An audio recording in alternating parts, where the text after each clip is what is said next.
Hello traders, Gary Wagner here, just about 11:20 in Honolulu, 5:20 in New York. It is Thursday, 17th day of October 2019, and this is the daily report for gold and silver. Fractional gains in both gold and silver today.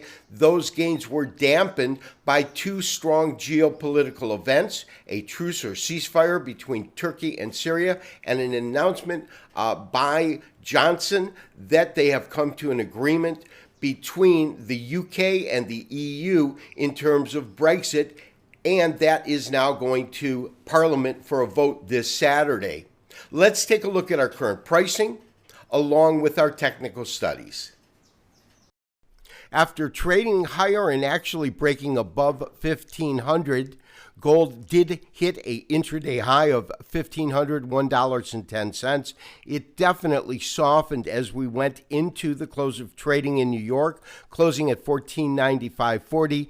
Net change is up $1.40, very, very fractional at best. Silver did have a nice day. We're looking at the December contract, almost a 15-cent gain, 0.8% at $17.57.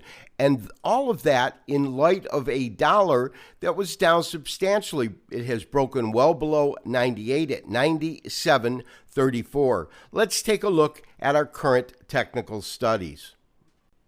Without a question, even though we traded under 1,500 for the day, closing slightly positive on the day, what is most pronounced in terms of the overall characteristics when we look at recent price activity in gold is the fact that we have a defined narrowing of range. We've talked about that over the last couple of days. When we look at the yearly high at 1565, we also can see that when it hit this low here, we can have a pronounced and a defined series of higher lows. So when you get higher lows and lower highs, that is a compression triangle. My current belief is that we are fairly close to the apex.